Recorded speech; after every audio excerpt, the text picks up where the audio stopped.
నాకేముంటుంది, ఒక నాలా ఎంక్రోచ్ అయినా ఎంక్రోచ్మెంట్ తొలగిస్తే యాజ్ ఏ చీఫ్ మినిస్టర్ నాకేమన్నా వస్తుందా?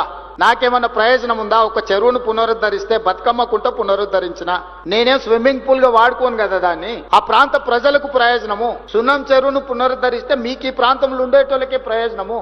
కులీ కుతుబ్ షా ఏం తీసుకెళ్లలే, ఆయన కట్టిన చార్మినార్ ఇక్కడనే ఉండిపోయింది. గోల్కొండ రాజులు గోల్కొండ కట్టిరు, వాళ్ళు ఏం తీసుకోవాలి, అది అక్కడనే ఉంది. ఔటర్ రింగ్ రోడ్ అంతర్జాతీయ ఎయిర్పోర్ట్ రాజశేఖర రెడ్డి గారు తీసుకెళ్లలే. చంద్రబాబు నాయుడు గారు అమరావతి పోయినా హైటెక్ సిటీ మన దగ్గరనే ఉంది. కోహినూరు డైమండ్ సంపాదించి ఇంట్లో పెట్టుకుంటే బ్రిటిష్ వాళ్ళు అక్కడికి తీసుకుపోయారు. సంపాదించింది ఎవడని తీసుకుపోతాడో కానీ సమాజానికి ఇచ్చింది ఎవ్వరు తీసుకెళ్లరు, ఇక్కడనే ఉంటుంది.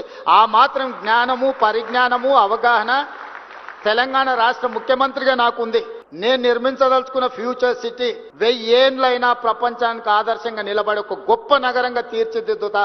రెన్యూబుల్ ఎనర్జీతోని అల్ట్రా మోడర్న్ సిటీని నేను డిజైన్ చేస్తా. Regional ring road, regional ring rail, dedicated greenfield national highway, dedicated railway corridor to port, Bandar port or any other port, ఇట్లాంటివన్నీ కూడా మెట్రో విస్తరణ, ఇవన్నీ కూడా భవిష్యత్తులో 100 ఏళ్ళు 1000 ఏళ్ళైనా నేను నచ్చినోళ్లకు నేను నచ్చనోళ్లకు కూడా ఇది ఎవరు చేసిండ్రా అంటే పలానా రేవంత్ రెడ్డి ఉన్నప్పుడు చేసి